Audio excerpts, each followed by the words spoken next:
One songwriter says the Virgin Mary had a baby boy. When I put it together, when I think about it in my mind, I'm wondering, how could a virgin have a baby boy? Then I'm reminded that the Holy Spirit, God, Jesus, anything is possible. Welcome again to another Youth Perspective. And joining me today to talk about this topic is a group of very young people. Joining me to discuss this all-important topic about Mary, we have Nikki, Dylan, Tremaine, Jordan, Miguel, and we have Asha. Hello. Welcome, Bethanians. Bethanites. Okay. All right. Welcome to Youth Perspective, where we just sit back, we relax, and we discuss things that we would normally talk about in Sabbath school. I want to ensure that you are okay. How many of us have ever thought about Jesus' birth, really? Nobody? We never, it never crossed our minds. Now, come on. I'm talking to teenagers here. Nobody's under 12 here. So all of us at some time must have thought about Jesus' birth. Yeah. What did you think about? Well, to me, Jesus' birth was just, when I thought about it, I thought about how God came from, he sent his only son from heaven, glorious heaven, down to this sinful earth to die for us humans. Mm-hmm. And we're so small, compared to the vastness of this universe. The earth isn't even that big. And for God to send his only son down to earth for us, I think that's just wonderful. Awesome. Now, ladies, I want to pose this question to you. If you were Mary and the angel just came to you and said that you were going to have a baby, Nikki, what would you be thinking? Would you be jumping for joy? I wouldn't really be jumping for joy because first of all, I'd be like, how is this even possible? Oh, you'd be a Mary, you'd be a real Mary. Yeah, I'd be like, Because how Mary is this asked that possible? very question. Why? Because I'm supposed to be a virgin, and if I would marry, be of age, she wasn't really old, but she was young. Mm-hmm. And like I said, she was a virgin, so it would be like, why is this happening? This ain't supposed to be so. It ain't logic, but in modern times, I'll be like, really? Me having a child? No. Mm-hmm. Mm-mm. You don't think so? No, I don't Education think coming first. so. Yeah. I with you. What about you, Jordan? What would you say if somebody, because people like to come, suppose Miguel stepped on the side of you and said, oh, so you're going to be having a baby. The Lord revealed to me that you're going to be having a baby. What would you say? The Lord revealed this to Miguel now, not to you. What would you say? In ancient times or modern? No, right today, now. I wouldn't believe it. You wouldn't ask him why the Lord revealed it to him and not to me? I would question him. Okay. Well, talk to him like you would if he come to you. Let me see. You would know him upside his neck. I would give him the opportunity to elaborate on it. Where he got this, how did God reveal this to him? See if it's logical, and then I would take a test, It's one time, so yeah, I would you. So, I mean, because there are a lot of false prophets and stuff like that, so he could be false, no offense, but I just... Okay, Miguel, someone comes to you. You're dating this girl. You and Sister Nikki here are dating. And she say, Miguel, I got something to tell you. And she says, I'm pregnant. What you can say? How?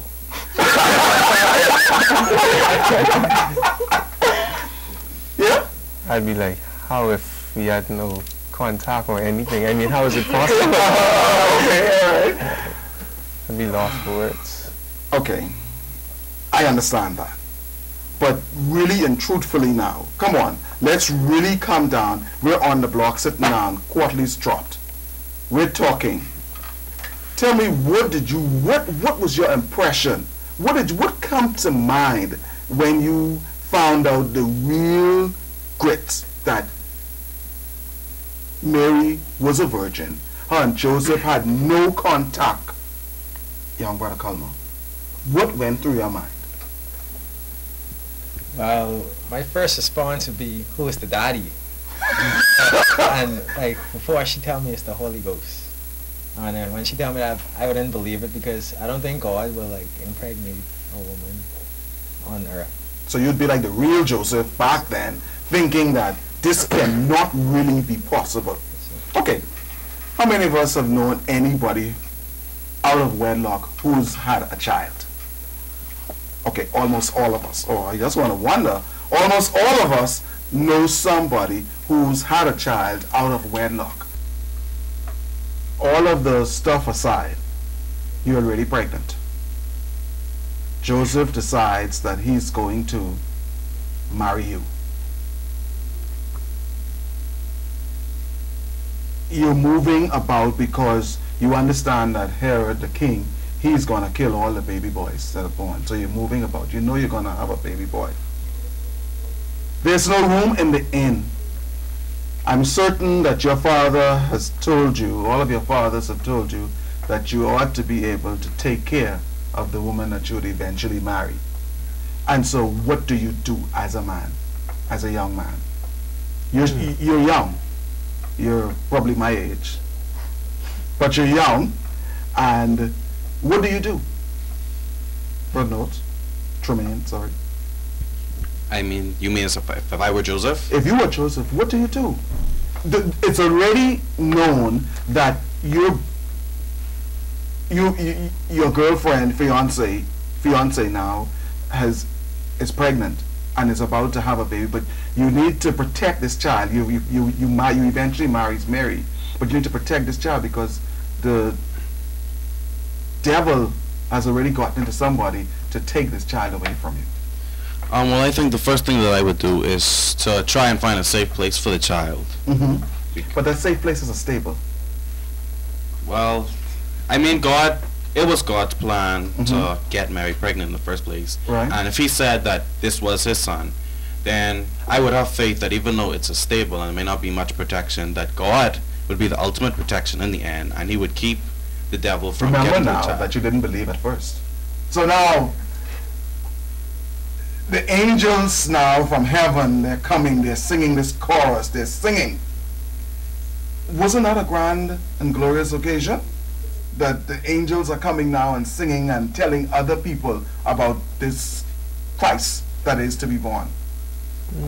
Yes, it would be actually. It would be actually. Well, what was Elizabeth's first reaction? The baby jumped. The baby jumped, and Mary recognized, and Elizabeth also recognized that, you know, she said something in the Magnificat about why would this mother of my Lord come to visit me or something. You know, I want you to think about Mary and the importance of Mary being chosen as the mother of the Christ child. You mentioned, Tremaine, that he was born in a stable. They eventually had to settle on a stable. Do you think that had some kind of significance, him being born in a stable? If I can answer. I believe that the reason Jesus was born in the stable, because it signified that this great king, he came down, was born in this dirty stable of animals. It showed that he was humble, that he didn't come for the rich and the high class, but he came for the poor people too. So it wasn't just for people that had money and wealth and could afford to live in nice places, but for the poor people that didn't have as much nice things. So we can look on that today, young people, and we can say that it really doesn't matter where we're born. My good friend right here, not saying much, and so I'm going to pick on you right now probably. and ask you to, what do you think about Christ, to Christ showing us today, in today's, that it does not matter where you were born, because remember now, at 12, Christ was sitting among the big teachers and all of that, and he was teaching them. Can we better ourselves even in the place, even where we, what good could come from Galilee? So you say Galilee, probably Bain Town, but we know that a lot of good things have come out of Bain Town. So can we look to better ourselves no matter where we come from?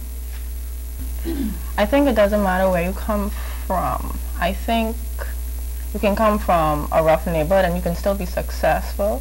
I think it's all about your relationship with God and your morals and your goals. Okay, well, how many of us, let me ask this question, I agree with you, but how many of us grew up in the ghetto? Yeah? No, Manuel, put your hand on. No, not you, Manuel. You grew up in the ghetto? Let's see, how many of us go to a school in the ghetto then? Not really. None of us. Okay, so some of us may have been born in what we may call the ghetto now. I call the ghetto, I'm not going to call no particular area, but I grew up in a ghetto after coming to Nassau from a family island, and I always thought that I couldn't get out of this place. But eventually, you know, it happened that I came out. So you were born, you grew up in a ghetto, you raise your hands, I'm going to use you right now. How are you trying to get out of that ghetto, or are you trying to get out? Is there a need to get out?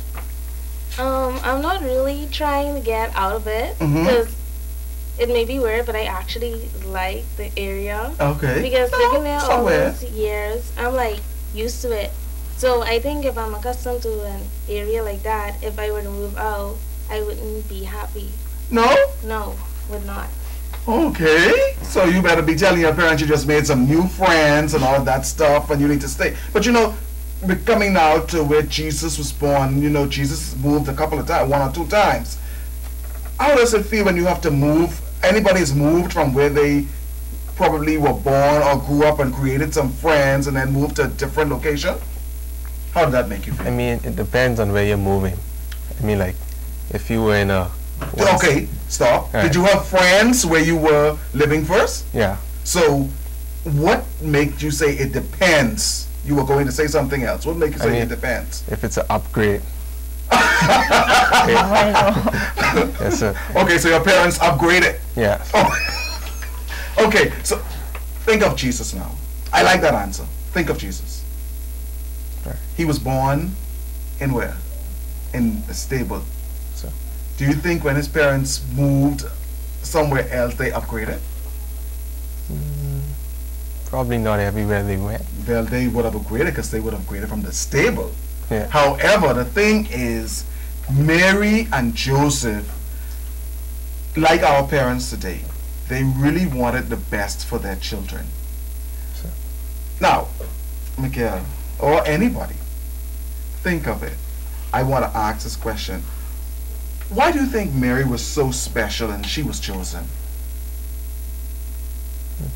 Anybody? A relationship with Christ. So she had a relationship with Christ. Do we have relationships with Christ? Yes. How do we form relationships with Christ? Well, it starts from simple belief and it goes from there. Simple belief, and then what? What do we have to do? Acceptance. Acceptance, Have faith. have faith, Pray. pray, Worship. worship. So it goes to, say it again? Read his word. Read his word. That's what I was looking for. Got it. Right there. We have to have a relationship. In order for us to have a relationship with Christ, we have to do some stuff. We have to read his word. We have to pray to him. We have to meditate. And, you know, we have to also tell somebody else about Jesus Christ. Mary was about to be put away. Now, think about this now. Back in Mary's day, she was supposed to have been killed. No ifs, no buts, no ands. She was supposed to have been killed. Joseph decided. Would you have decided to marry a young lady who you had some doubts now, I know you're a bit young to be thinking about marriage, but let's think 15 years from now. 15 years, because I know your mom is going to be watching and she's going to say, now, Curtis, why you ask my child about 5 years from now? Let's think 15 years, and I know your mom, maybe we went to school together.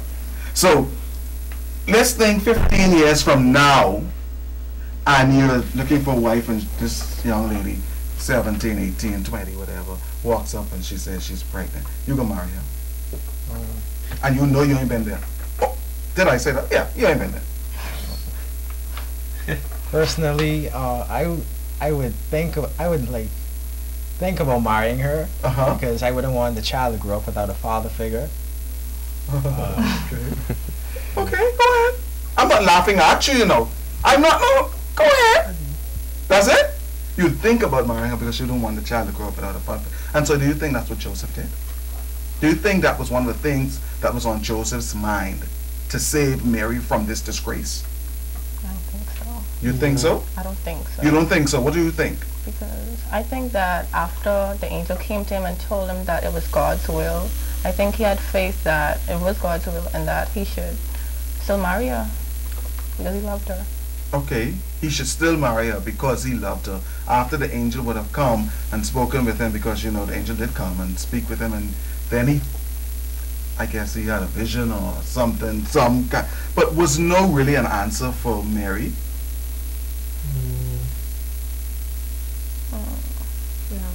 No. No was not an answer for Mary. And I want to ask this other question. You know, we think about the baby Jesus in many different ways. And then we have people who go and worship his mother because they say she brought forth the Christ child. How do you feel about that? Okay. I understand that Mary did brought forth the Christ child, but people don't realize that Christ is the king. He is higher than Mary, in my opinion. But they should be representing both, but Christ deserves better than anyone because he is all-powerful and all-knowing. Mary, she didn't know at first, but now that she is the mother of Jesus, people should not praise her so much because the king is here, so show him some respect or something. And not praise Mary because... No, I'm not saying not praise her, but tone it down a little bit. Because people give all their praises to Mary. Yeah?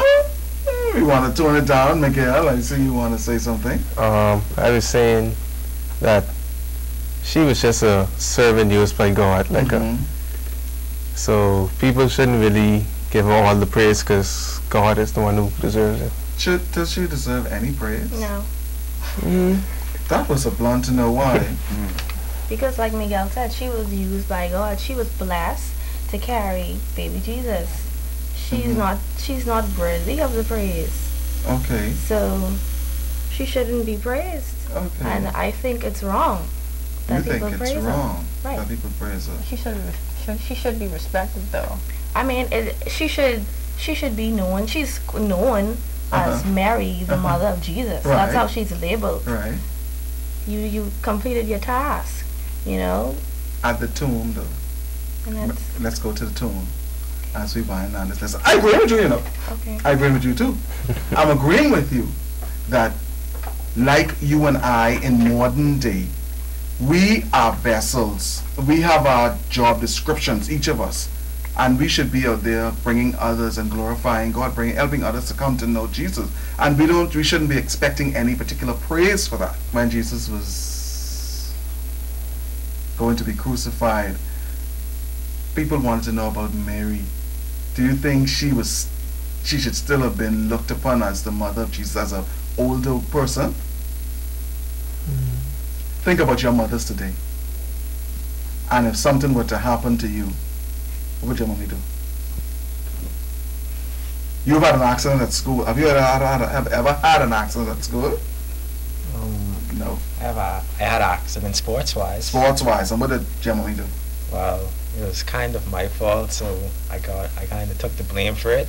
But she tended to me and make sure I was okay. But she had to say her words first. Yes, sir. Okay. I will be honest, I am very accident prone. I've went through that situation a lot of times. And what did your mother do? I mean, Let's bring this home now. it depended on the injury, because if she see blood, she would not want to be in the room. So, And like I say, like I broke my finger. I took the blame, like in this case, because I was supposed to be somewhere and I some wasn't. good children. Some good young people, sorry. There's some good young people. But you've never had an accident, your mother came and she said, "Oh, my baby." No? Always. Right here. Always. Okay. When I was younger, I had this accident. Like, I was in this fire. And Okay. Praise the Lord, you're alive. yeah, praise the Lord. But when my mom found me, she like gave me this house. I'm like, Mommy, I need to go to the hospital. You hired me. So I think when accidents and stuff happen, parents like they just want to know if their child is okay. They ain't checking in the hospital right now. They just want to feel you up, make sure everything all right, and stuff like that. Okay. You were saying that she always say, "Oh, my baby." I mean, not necessarily my baby. Yeah, I know. But I'm babied, and Okay. so if I fall a simple fall, Mm-hmm. I'm babied for that, and stuff like that. I'm taken to the hospital, stuff like that. Okay. What about you? Well, I actually had a case where when I was smaller, I was playing around recklessly, might I say, and I Why actually... are all of you taking the blame for your accidents? Go ahead, though. No, it really was my fault. I was being stupid. But I actually, Okay. I tore my You said nose. it. Uh-huh. Yeah, I tore my nose, and it required stitches. And the first thing my mother did when she saw it, she rushed me. She took me to the bathroom and she started throwing water in my face, trying to wash the blood away because it was literally pouring blood. And she took me in the car. Like she sped to the hospital, like to take care of me, and they actually had to get a lot of stitches and stuff. Right. So you're saying your mother took care of you. Now, we know that even to the end, Mary followed Jesus. Only could be a mother's love. Can we talk about our fathers like that? No. I don't want to get any calls from your fathers, but the thing is, I thought we can talk about our fathers like, you know, they pour all over us and they make sure that everything is going to be all right. They assure you that everything's going to be all right now? For the most part. For the most part. Yeah. Okay, we ain't getting into trouble. For the most part. Yeah. For the most part. You know, Mary, as we close, when you think about Mary, can you give our viewers one thing that you would, one description, one word to describe Mary in modern day time, today? Start with you. Loving. Loving. Faithful. Faithful. Caring. Caring. Courageous. Courageous. We couldn't hear that. Give him the mic. Courageous. Courageous. Believable. Believable. And on that, we ended this edition of Youth Perspective. Mary was caring. She was believable.